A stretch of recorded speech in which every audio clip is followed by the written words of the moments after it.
What's up, everyone? It is Nico and my very special guest coming to us from California. Is it still raining over there, or is it fine now? It's actually pretty nice now. So, in California, we traditionally don't have any rain, right? We've had a drought. Hmm. And so just when it does rain, we get all mad about it, but actually we really, really needed it because it's so short. So it's been like 3 days rain and now it's like nice again. Oh, fantastic! You know what? That's you gave it to us. So we had like 4 days of just rain in Phoenix. People don't know how to act, so people literally went crazy. It was the apocalypse, especially with Corona. But Krista, tell us a little bit about you, and let's get started.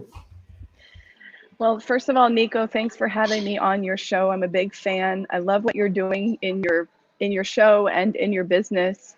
And so happy I connected with you here on LinkedIn. So thank you. And for your audience, so I'm Krista Mollion. I am a marketing veteran. I've been working in marketing for 20 years. I built and ran my own virtual reality agency, which was we called it an experimental marketing, because as an image is worth 1,000 words. Hmm. So if we're talking about how important video is, think about VR. VR is a whole different level of experience. And as we know it, we haven't even gotten started with VR. So my agency was one of the first pioneers in VR. And there's going to be a lot more to come in the future. So, but I don't do that anymore. So I sold my agency shares because I'd been working nonstop for 12 years, given 12 years of my life to the agency, and I wanted to do something different. So I decided to go out on my own. And I have just been solo for the past 2.5 years now. And last year, I launched a coaching program called the Sassy Method. Hmm. Um, and, I'm not going to go into the whole spiel of that because you guys can follow me and find out more. Yep, the But link is in the comments right now. but essentially the Sassy Method is an acronym. It stands for seriously authentic, smart, self-confident you, because that's how I want people to feel when they show up in their marketing, when they show Hmm. up as a personal brand and as a company brand. I think knowing what your brand is about and being able to express that in a sassy way is a true gift. So thank you again for having me, and I'm looking forward to talking to you today Yeah. as we're both kind of homebound, or at least in our cities we're not allowed to travel, and right, and it's raining. It's So it's well, thank goodness it's sunshine here. But the one thing I will add to this is, guys, we're not going to be talking about Corona that much in this because you're getting that anywhere else. And as we talked previously, we were thinking about topics to discuss, and I think we stumbled on into something interesting, which is relationship marketing. And I think it has a kind of a negative connotation because people hear that and they think affiliate marketers or the Herbalife or Mary Kay's of the world. That's where they think about relationship marketing, but you and I have a different take on it. So I'm gonna give it to you and let's kick it off. yeah, so I think that in 2020 people are up to speed about the spammers, Hmm. and they're tired of all these canned messages. So when we get a direct message or an email and it starts off with, how are you, or what is the biggest goal you're trying to achieve this How's year? the 2020 kicking off? Yeah, yeah. Or how are you doing with finding clients? Or, Hmm. how is your podcast going? We all know that that's just a segue into a really canned pitch. Like, Hmm. come in here, let's set up time to chat, or come in here and check out my program. And there's nothing wrong with having a program. I know that behind that, there's good business people who have Hmm. good programs, who honestly just want to help people, right? Uh, but our approach has to change. So people are tired of that canned approach. And most importantly, what people really want to see is, do you care about me? Hmm. Like, do you really care about me? Or is this something that you just copy and paste and you spammed 200 people per day, and you're fishing. You're like, let's see who I can hook. And that has got to change. We want to get back to actually developing real relationships with people. And Nico and I today are going to tell you that it's fully possible to do that without even leaving your home. So if you guys are homebound this week or for the next 2 weeks, do not panic. Just because your conferences are canceled or your client meetings are canceled, you can totally use this downtime to build relationships. And that's what we're going to talk about. It's so true, and I like to say this, and this is something that we've had. This is the second conversation offline that we've had because we had a phone call back in December, and we have this live right now. But the thing I stressed before we got on was you really can build meaningful connections. And I know that you've done this for a little bit. I mean, you were way ahead of the curve with VR, so you know how to do this. So I'm gonna actually rephrase the question. Say, okay, people are at home. How can they get started with getting a relationship like this, like having that non-spammy approach, but really authentically wanting to build a relationship? Like how does someone get started with that? Okay, so I actually have built a 12-month program for this. That's how committed I am. Well, I'm a geek, right? So Oh no, I when love. I like do anything, it's like, okay, I have a book coming. I have like a whole courseware coming. Like I think You have to big go all out. picture. So my thought is that it's a 4-step building block. First and foremost, we need to develop your authentic voice. Hmm. And people are terrified of that because what we've come to do is we've come to build a different persona for our brand that's not who we really are. And we're terrified that somebody might find out like who we really are. And there's this fake, maybe fears that we need to be super professional. And there's this image that we have to create when really you're just setting yourself up for a bad experience, and your clients will not like it. They want to see your weirdness. They want to see your Mhm. quirks. They want to know that you really like ping pong. I mean, they don't, they want to hear those things. So we've shifted away from this external brand that has to be all polished and perfect to authentic marketing. So number one is to build this clear brand for yourself and let it come out. There you go. You got a cat. Your Boom. cat can be That's part of live. your brand. Like, That was not planned. That was not scripted. Just for context. I mean, let it all come out. Like, for example, I'll give a shout out to Tim Sohn, who is another live streamer here on LinkedIn, who I recommend you follow. He does a dad show where he talks with stay-at-home dads. And they may not, when I say stay at home, they may work from home, but essentially they are the ones who are working in the home and taking more of the child care rearing Mm. duties. And he did his lives in a robe, in like a bathrobe.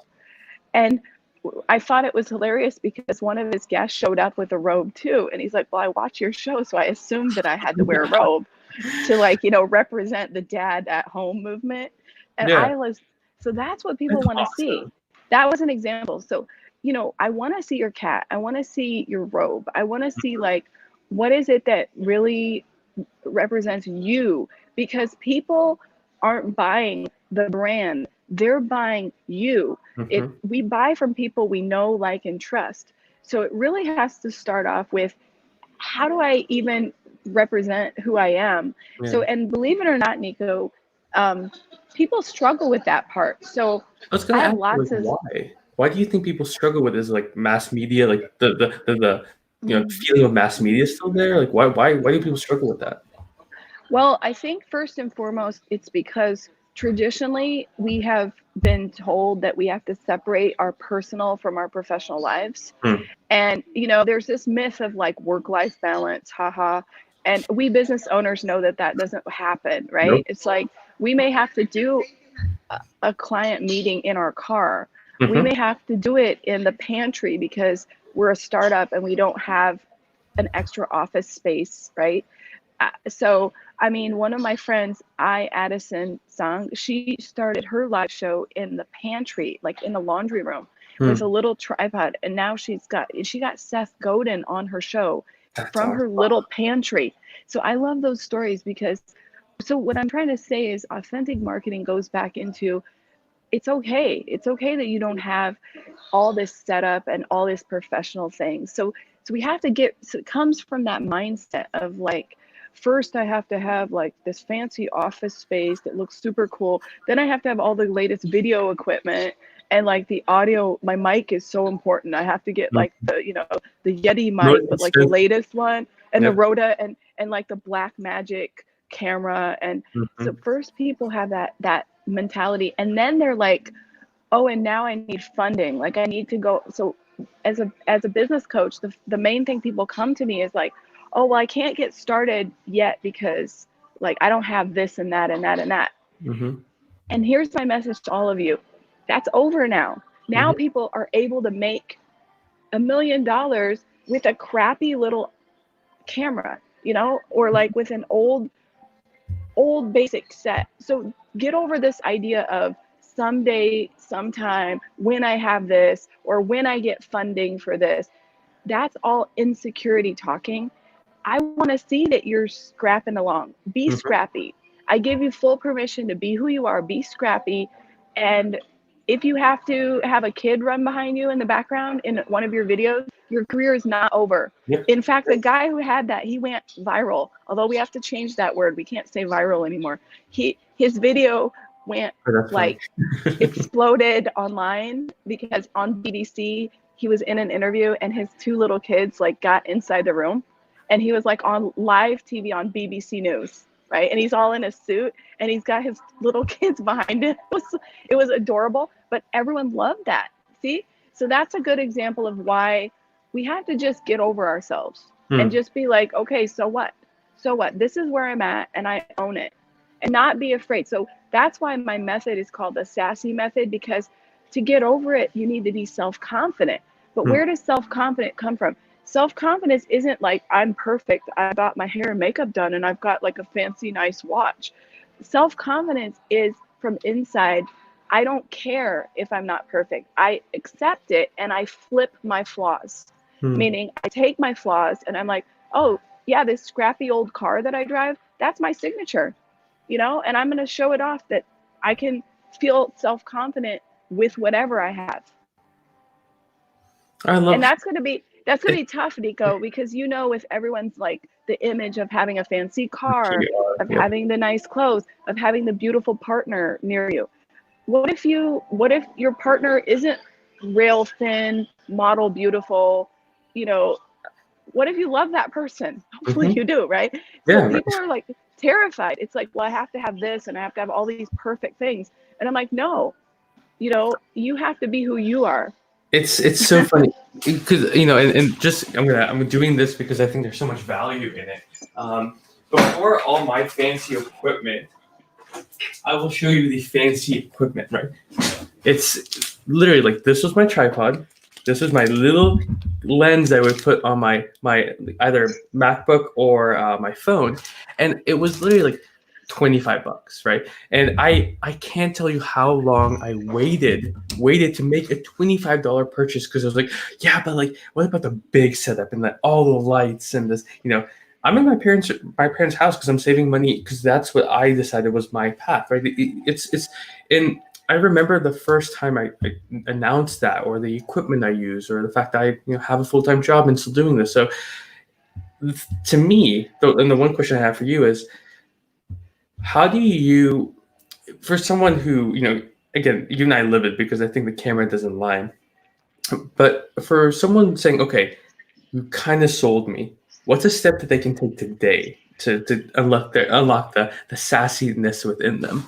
Yeah. So what they can do is, I'm actually right now working on a lot of content all the time for my program. Oh yeah, by the way, go follow her. She puts out some really thank you. I'm subscribed with my content, but goodness, she has some good insights. Like, definitely spend 2 minutes just going through it, like, and because you post quite a bit too, right? Like, you're not not one off, but oh yeah, I'm a content machine. So I'm a content creator for sure. And what I'm working on right now is a content strategy worksheet that will help you and help the audience pick out what they want to be known for. Because I believe in this 5 bucket rule, where you find 5 buckets of content, because more than 5, it's just like way out there. So I'm like, okay, you're going to pick 5 content buckets that you want to talk about, and 3 of them should be all about your business, like what you stand for, what you're passionate about, so that people clearly know, okay, are you in sales or marketing? what kind of marketing do you do, right? Are you more like an SEO guy, or are you more a copywriter guy? So that's what I mean by business related. But then two can be your fun stuff. Like, I want to know, what are your values? So what are your hobbies? What do you want to be like? Do you have any causes you want to represent?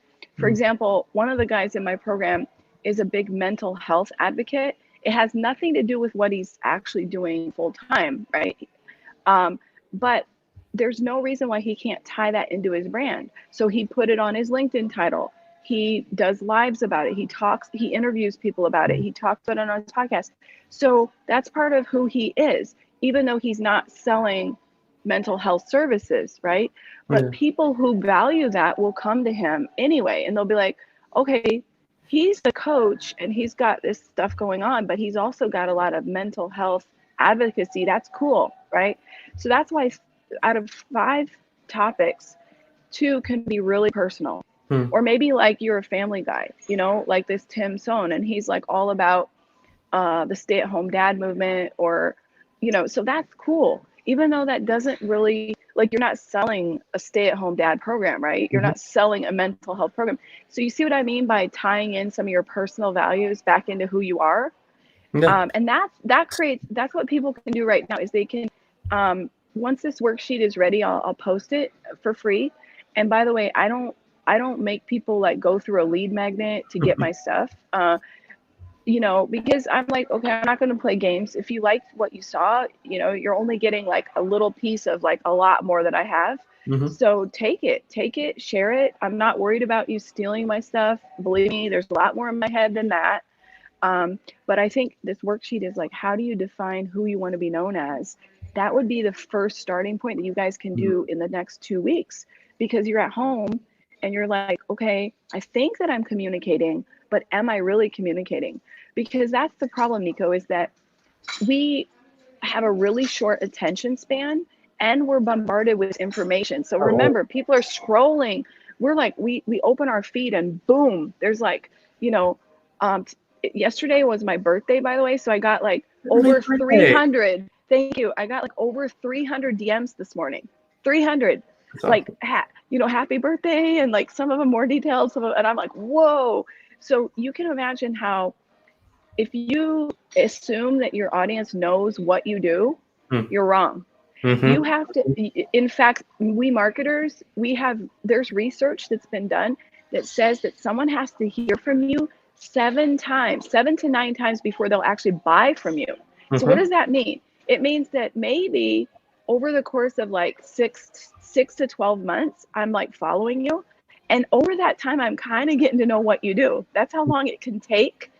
So what that means is you should constantly be reminding people, I'm a marketing person, or I'm a salesperson, or I'm a mindset coach. So you always have to reintroduce yourself, even if you think it's obvious. Now, you don't have to do that at the beginning of your videos. That's kind of canned, but you should make sure that your title conveys that, so you have good search. Like if someone's searching for a mindset coach, that you don't have this weird old title that they would never figure out, like you're encrypted, you know, and that you also just constantly somewhere in your videos, you know, you can just put like Krista Mollion, small business strategist. That's kind of what I'm calling myself right now, because I'm business coach. I have like mixed feelings about, so I'm kind of like business coach / strategist. I've kind of switched.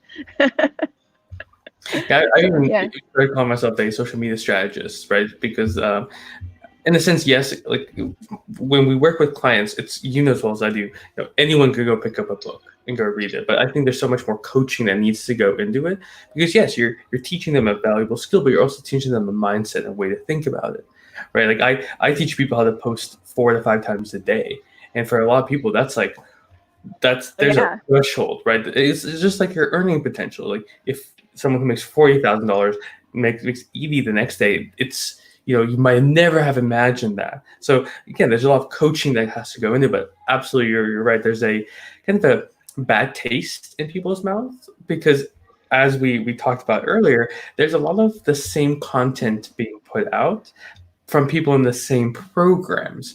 And that's kind of where I want to transition into. We've been kind of hinting at this word that's kind of a dirty word now. I don't think it is, but the truth is authenticity has a, people are like, oh, I'll just put hashtag authentic on my post and then I'm authentic, right? Walk us through why that might not be the case. Oh yeah. So authenticity is one of the most misunderstood words. And I would like to be kind of like the Brene Brown of authenticity, All right, Krista. because I she love her name. basically Oh, her content. she nailed what it means to be vulnerable, right? Hmm.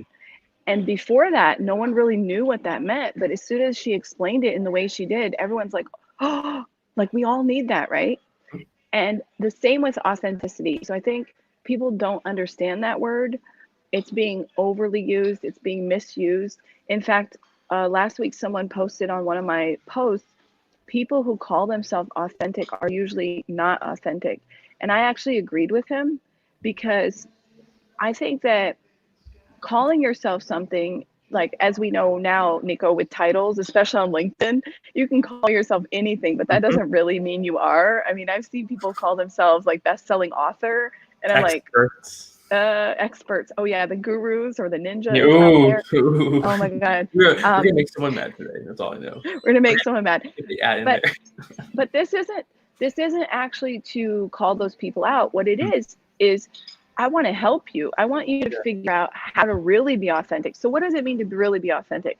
For me, you have to walk the talk. You have to show up and not talk about being authentic, but show people what that looks like. So, for example, I go out on a limb sometimes and talk about subjects that I know are a tad bit provocative or controversial. They're touchy. And I'm actually writing an article about it right now, because it can really, there's a fine line. So it can either really propel you into authentic conversations, Mm. or it can really trigger people and then provoke people and lead to drama and leave a sour taste in their mouth, right? Mm. So we have to kind of understand that we're never going to please everyone. So Oh, the yeah. more authentic you are, the more someone's going to attack you, because it's the same. Authenticity and vulnerability go hand in hand. They're not the same thing, but they go hand in hand. So when you're authentic, it means being really vulnerable about your true beliefs and values without worrying about what other people think. Mm. I love And that. that's the hard part. That's the hard part, is if you're going to be vulnerable and open, of course someone's going to attack your beliefs, Mhm. right? So you have to be ready for that emotionally. Mhm. And you have to also understand that it's okay if some people don't like what you're saying or even unfriend you, because you have to either stand for something or stand for nothing. Yep. So either you're going to be a vanilla marketer and you're going to be like all about, you know, just staying in the safe zone, or you're going to define yourself. And those are the people who are going to lead. Yeah, That's what a remember. leader does, right? You're going to be memorable. So heck yeah, talk about mental health if that's your thing. Heck yeah, talk about family and staying at home dad if that's your thing, because that's what's going to differentiate you Mm. between all the other people in your sector of expertise, right?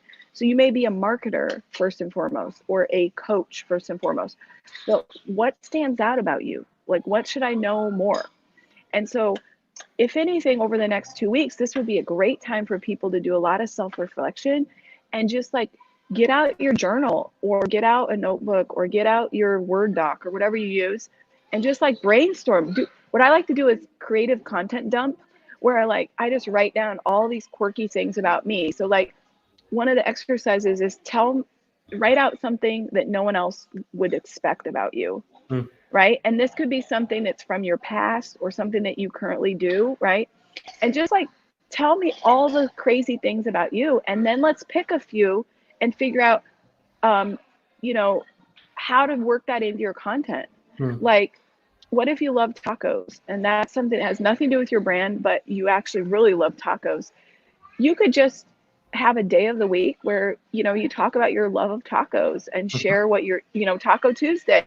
And people will actually love that and they'll still buy your product Mhm. because they're like, that guy made me laugh. That lady brought joy to me, right? So people want to be inspired, entertained, educated, and informed. Mhm. It's interesting that you bring that up. I think, if everyone wants something easy to kind of point to, there's a series on YouTube called Hot Ones where people eat incrementally warmer hot wings, right? Well, there's a Q&A show, and then what I want people to understand, and I kind of want your input in this, is you don't have to recreate the wheel. So yes, we're talking about not being vanilla and like coming up with really like unique ways, but again, if someone's doing it with hot wings, why don't you do it with tacos, with coffee, with tea? But again, bring your own self into it. The host there is very kind of type A, right? Maybe you're not. Maybe you're like one of us, and you have a lot of energy and you want to do something crazy. So you can definitely borrow, not steal, borrow, but add your own twist to it and still make it true to you. So that was just one of those little case studies. I was like, you know what? And I bet you probably have one or two people on LinkedIn potentially that you watch there. Do you have any suggestions for people who are like, okay, that's kind of a good idea? Oh yeah. So I love what you're saying. It's like, I don't want people to be like, oh great, now there's this big responsibility on me to come up with all these things. What if I don't like tacos and I don't have something like that? First and foremost, be yourself. That's why it's good to do this kind of like creative brainstorming, because you're just really highlighting who you are, but you don't talk about it yet. So once you tell me all these things about yourself, then we can build you a better content strategy and figure out how to make those things shine, right? Without looking, see, people are worried about what others will think, or not being professional, or that's not relevant. How is that relevant to what I'm selling? And I'm like, trust me, it is, because people people buy from people they like. So, talk about your private stuff, and you might find, hey, I love tacos too. And now I want to know more about you. I like you even more. But here's some examples. So, two people who I want to shout out on LinkedIn who do a great job of this are Natalia Vyhovsky. She is a personal branding expert, and she calls herself, I think, LinkedIn's unicorn. And she has a really good course. If you guys have premium, or you guys can do a free trial of LinkedIn Premium, you can get LinkedIn Learning. And if you can get LinkedIn Learning, she has a course on personal branding that I highly recommend all of you check out. And she has a live show. So she's only talks about personal branding. She's very niched in, but I love how she shows off her quirkiness. For example, she has sometimes pictures or videos where she has a unicorn onesie on. And she even wore it to like the LinkedIn offices. That's what I love. I love people like that who have enough self-confidence to just do something really nerdy but fun. And the other person who I wanted, gosh, there's so many of them that I want to shout out. Hard to pick. Well, okay, because I just saw his post this morning. I'm going to mention him because I've been thinking about him. Roger Wakefield. He's amazing because he's a plumber, and he decided, he became a social media star now. He posted, that's what I just saw, that he hit 30,000 subscribers on his YouTube channel, which is pretty, his YouTube channel is pretty new too. I mean, he hasn't been doing this very long. 30,000 subscribers. That's really, sorry, people out here. But there's, so that's an example. If a plumber can become a social media star, so can you. So never think like, well, I'm not a marketer, or, what I do isn't that like social media worthy. Well, what does plumbing have to do with social media? You see, anything can be tied back in. It's all about how you show up and represent, and the 5 C's, right? The consistency, creativity. I can't even think of what my 5 C's are right now, but we'll get back to that. Need more coffee. Yeah, absolutely. So those are 2 people. Those are 2 people, right? Who I want to shout out is Natalia Vyhovsky and Roger Wakefield. And you guys have to follow those 2 because they're amazing people who have taken authenticity to a new level. I love that.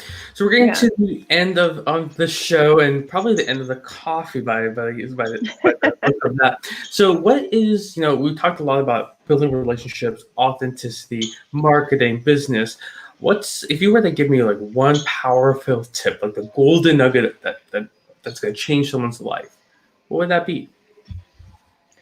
Stop showing up for others and start showing up for yourself Hmm. always and infinitely. Like, be yourself all the time. Show up as yourself in all situations. I love that. And I don't think people really like understand what that means. People think they're showing up, but they're not. They're showing up as they think others want them to show up versus today I want you to think about just showing up who you are for yourself.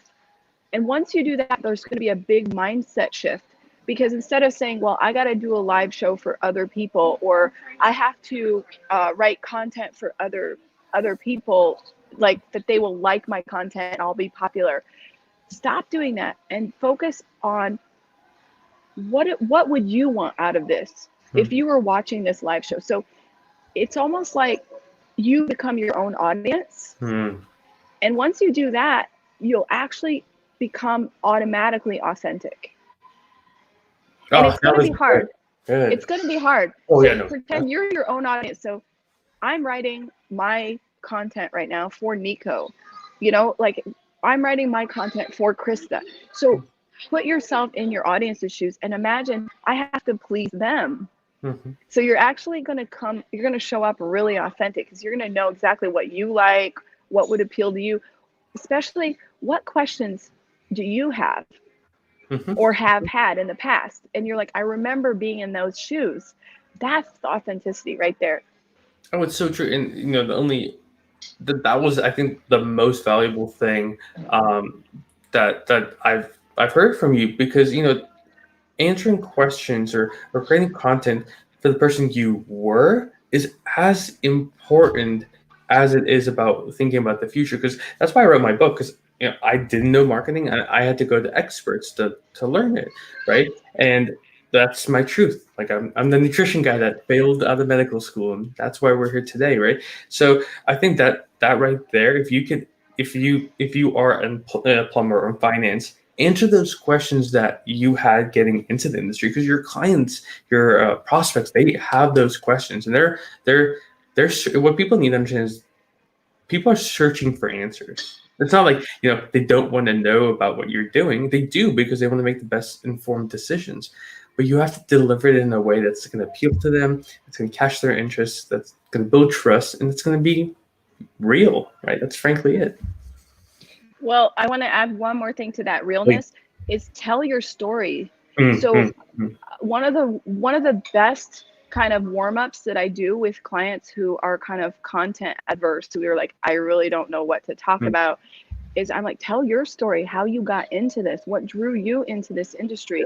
Let's fall in love with our industry again.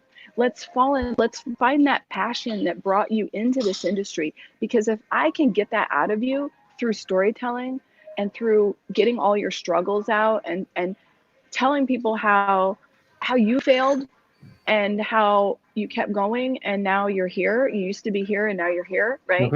That really, really will draw your audience in, because we don't want to see this perfect polished image of I am Nico and I offer these programs. And I want to see like, well, I tried out this and that really didn't work. And I kept thinking I really like this and I don't know how to translate that, but then I figured it out. And at first I didn't, I failed. And then I kept going. And then I had this aha moment and I realized that's what I really love to do.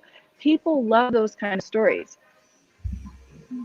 And it's, if you get that, you will be so, all the viral content I've ever had was stuff that I was, in a sense, was my truth that I was suppressing, right? It's like that I live at home with my parents because I'm building my business. That went viral.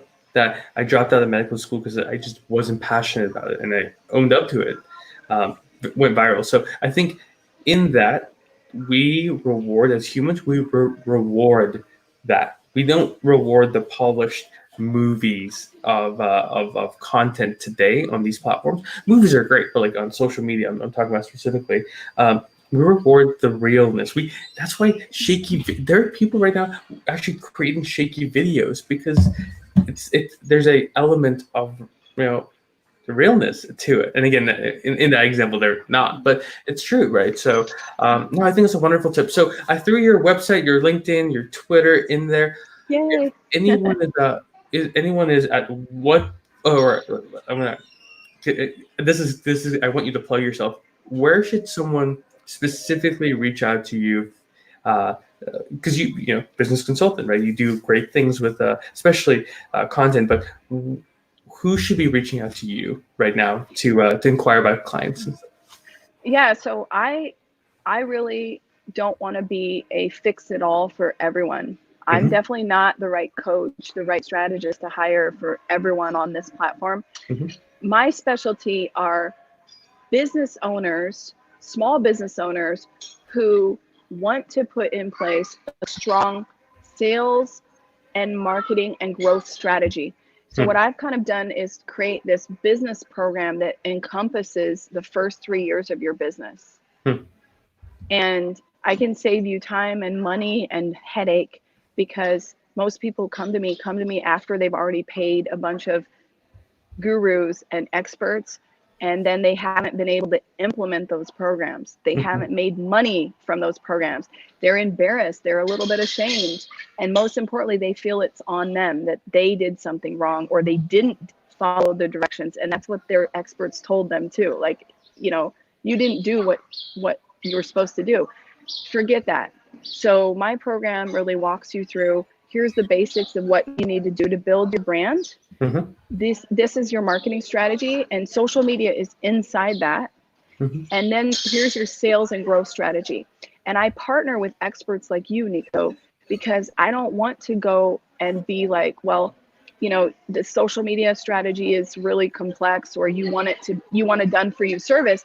I want to build relationships with experts. So you would be an expert that I would say, okay, let's introduce you to Nico and see if you can afford his services, because you've got better things to do.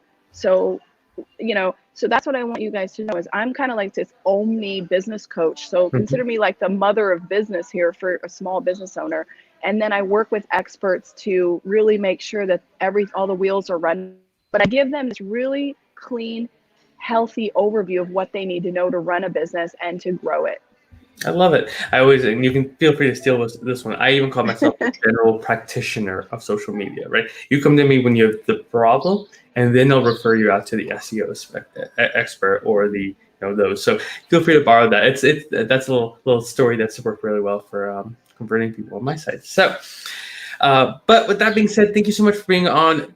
Please make sure to go follow her. You know, when I talk about, you know, I lives are fantastic because you get to see the people I interact with offline, now on the online platform. So definitely make sure to check her out. And my biggest thing is, don't let the tips and tricks that we shared with you today fall by the wayside. Go out, reach out to one person. Like, really, that's my call to action. Reach out to one person and just have a conversation with them. You will be pleasantly surprised how many people are warm and really wanting it, especially now with a lot of people being home and, you know, separated from humans. We're looking for that real authentic touch. So Krista, I'm going to end it here. I'm going to end the live. I'll add you back in, and then we'll have a little conversation. Okay, awesome. Thank you. Of course. Bye, guys.